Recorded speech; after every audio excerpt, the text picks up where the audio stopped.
मैं जो video lectures बनाता हूँ उसमें मेरी कोशिश होती है कि जो स्टूडेंट्स, क्योंकि ऑनलाइन क्लासेस मैं पढ़ाता हूँ व्हाट्सएप या स्काइप पर ऑनलाइन क्लास देता हूँ, ये पेड क्लास होती है, आप भी ले सकते हैं। घर बैठे आप ऑनलाइन इंग्लिश लैंग्वेज कोर्स कर सकते हैं, अपनी मर्ज़ी का एक टाइम सेलेक्ट करें, रीज़नेबल फ़ी पे कर कर आपने ज्वाइन कर सकते हैं। अब वहाँ पर जब क्लास हो रही होती है, जो स्टूडेंट गलतियाँ करते हैं, तो मेरी कोशिश होती है उन्हीं गलतियों को ज़्यादा डिस्क्राइब करूँ जो ज़्यादा कन्फ्यूज़ करती हैं स्टूडेंट्स को। अब उन गलतियों में एक गलती जो प्रोमिनेंट मुझे नज़र आती है, वो अक्सर लोग ये गलती करते हैं, जैसे कि वो काम कर रहा है तो वो लिख देंगे student he is doing work या ही इज़ वर्किंग, दोनों ठीक है। अब ही इज़ डूइंग हेल्प, वो ही इज़ डूइंग माई हेल्प, वो मेरी मदद कर रहा है, तो उसकी जगह आप ही इज़ हेल्पिंग मी भी कह सकते हैं।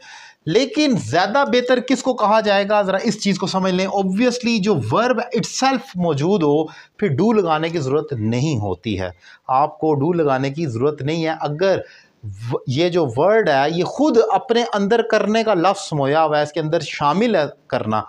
फॉर एग्ज़ाम्पल अगर मैं कहूँ, मैं यहाँ पर लिखता हूँ आई एम वर्किंग, तो इसका मतलब हो गया मैं काम कर रहा हूँ।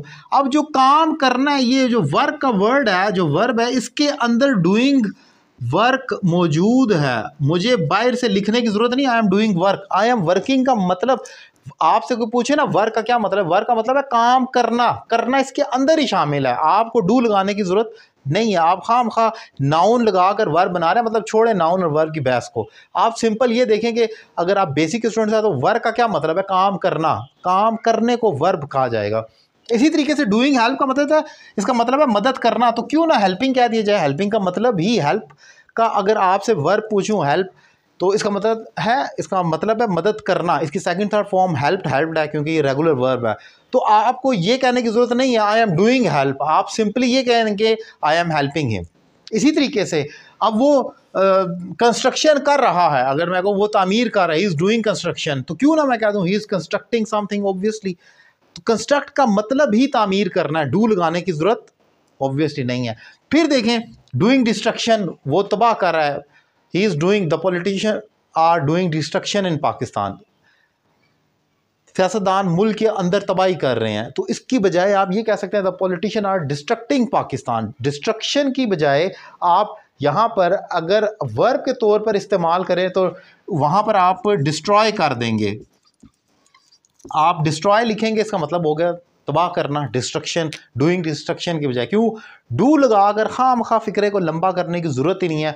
ग्रामेटिकली ये लफ्ज़ अपने अंदर डू का मीनिंग क्रिएट किए हुए हैं, आपको इनको छेड़ने की ज़रूरत नहीं है, ये खुद ही एज अ वर्ब यूज़ होते हैं। सो ये एक इंपॉर्टेंट पॉइंट था, ग्रामेटिकल ब्लंडर जो अक्सर लोग करते हैं।